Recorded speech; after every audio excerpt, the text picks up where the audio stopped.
Clic, bonsoir cinéphiles et cinéphiles. Aujourd'hui, je vais vous parler d'un...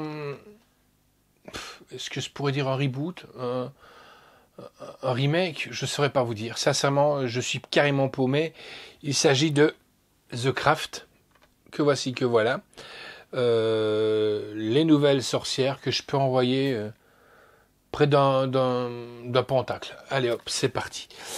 Juste avant de vous lire le petit synopsis, je vous dis, je suis un peu désorienté, hein, donc on va un peu en parler après, et on en verra. D'abord le petit synopsis.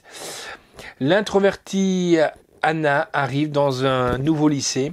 Elle se lie d'amitié avec 3 autres camarades. Les jeunes femmes commencent à pratiquer la magie et invoquent les plus puissants esprits afin de transformer leurs rêves en réalité. Et nous, on va aller voir ce qu'elles pratiquent exactement comme sorcellerie.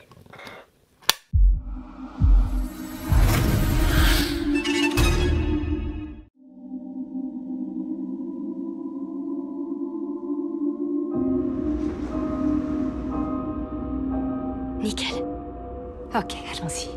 C'est vrai que tout est allé très vite. Mais c'est bien, non? De former une grande famille. Allez, viens, je vais te présenter les garçons. Ils ont hâte de te rencontrer. Tu es prête pour l'école? Tu pourras te faire de nouveaux amis. Je sais pourquoi chante l'oiseau en cage, l'oiseau libre. C'est hyper dégueu. Oh, non.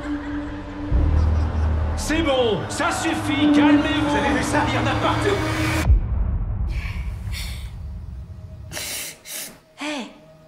Ça nous arrive à toutes. Il nous a déjà toutes fait pleurer, t'inquiète. Tu devrais venir avec nous après les cours.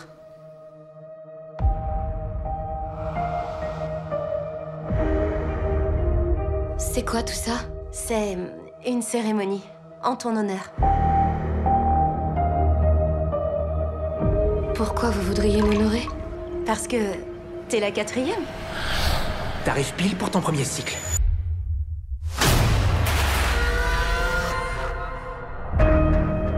C'est un peu de la folie tout ça.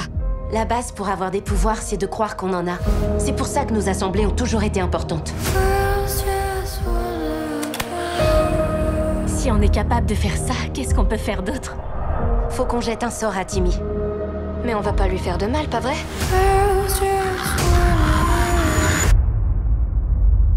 Elle a raison. La règle numéro 1 en sorcellerie, si une sorcière devient un danger pour elle-même ou les autres, ses pouvoirs seront scellés. Je commence à me faire du souci. Désolée, je traînais avec mes copines. Ah! On est allé trop loin. Tout ça, c'était qu'un jeu pour toi? Chérie. Non. Je me sens différente. Faites gaffe avec tous les barges qu'il y a dans la nature. Les barges, c'est nous, monsieur.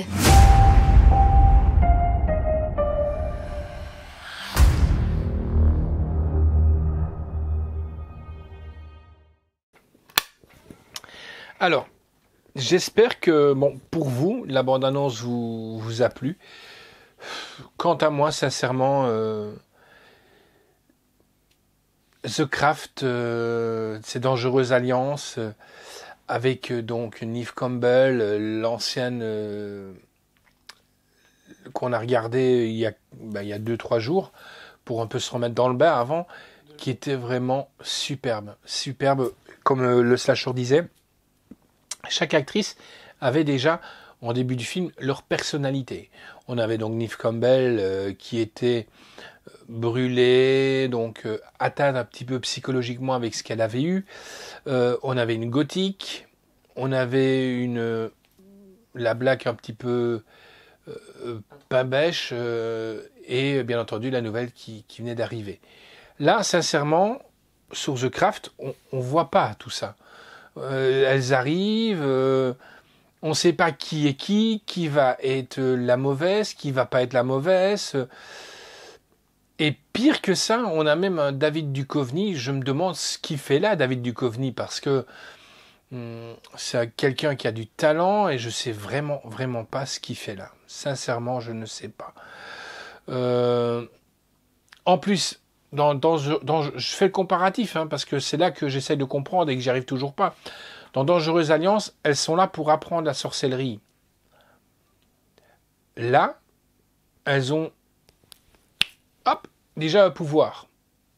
Ouais. Sans se connaître, et elles disent que pour pouvoir développer le pouvoir, il faut avoir les 4 points cardinaux. Et invoquer quelque chose pour avoir les pouvoirs. Mais elles ont déjà les pouvoirs. Donc voilà. Et on ne voit pas le mal prendre le dessus tout doucement d'une personne, quoi. En réalité, je vais pas vous spoiler, c'est pas mon but, hein. Maintenant, vous allez me dire, oui, mais il l'a. Oui, c'est vrai, je l'ai. Pourquoi je l'ai? Parce que bon, c'est une saga, et voilà, quand on est collectionneur ou quoi, on a envie d'avoir la collection complète, même si c'est un nanar, entre guillemets, quoi. Mais bon, ça m'a vraiment pas laissé de marbre. Déjà, de par le charisme des actrices, un David Duchovny très vieillissant, mais il n'y a rien de transcendant. Il n'y a même pas un syndrome d'envoûtement, entre guillemets. Si, il y a un petit envoûtement, mais gentillet. Même les mecs qui dans Dangereuse Alliance foutaient leur bordel, mais ils avaient une gueule. Ils avaient une gueule pour ça. Là, rien, c'est des... Je sais pas. Honnêtement, je sais pas. Je suis dubitatif. Sincèrement, je me demande... là, je regarde parce qu'en même temps, il y a le phasme de mon fils qui est en train de danser sur son terrarium. Donc voilà. Sincèrement, c'est comme je vous dis, c'est un film à regarder comme un film pour ados, et c'est pas du tout un film d'horreur. Ce qui est déjà aussi un peu paradoxal, c'est que quand on regarde le début du film, vous savez, il y a toujours un petit peu comme il y a Paramount, 20th Century Fox, Sony ou des choses comme ça. C'est Blumhouse et Blumhouse. On sait généralement que c'est de l'horreur ou du fantastique, mais là, il n'y a aucun des deux ingrédients. Pourquoi? J'en sais rien. On passe un moment correct. Oui, je peux dire correct sans plus, quoi. Avec un filigrane, la défense des différents, de la légalité des genres.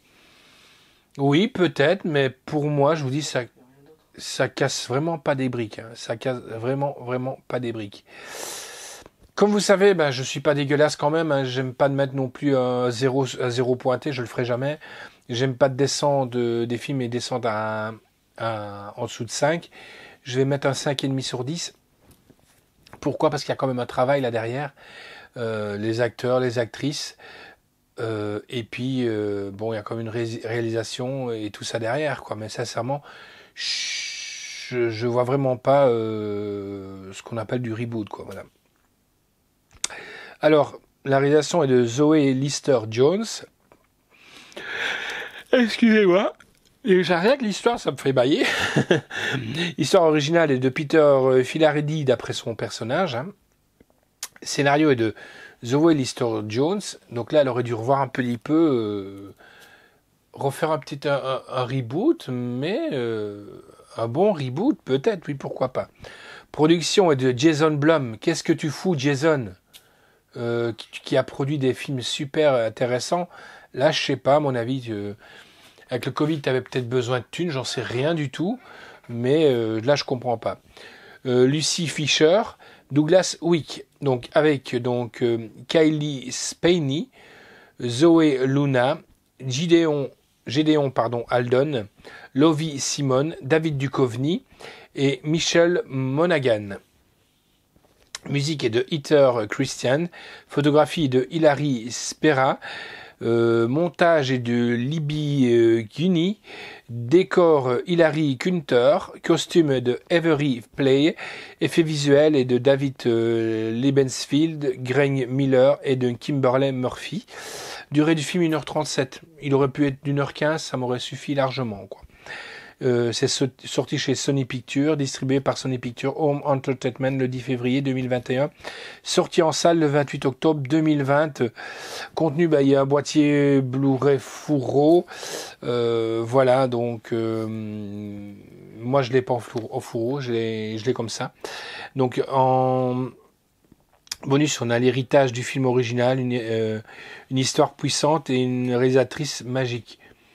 Je sais pas, franchement, je vois pas d'où il vient du tout l'héritage là puissant, hein, sincèrement, et des scènes coupées. Le seul truc que j'ai bien aimé, c'est que, si vous vous souvenez du premier, la gothique, donc moi je l'appelais les yeux de Cabillaud, elle fait une apparition à la fin. Je vais pas vous parler pourquoi elle fait une apparition à la fin. Et c'est la seule chose qui est vraiment bien intéressante dans ce film. Voilà, donc je vous le mets. C'est The Craft, les nouvelles sorcières. Si vous avez le premier, ben achetez-le pour avoir la saga, mais sincèrement, ça cassera pas des briques, quoi. Allez, ciao et à bientôt.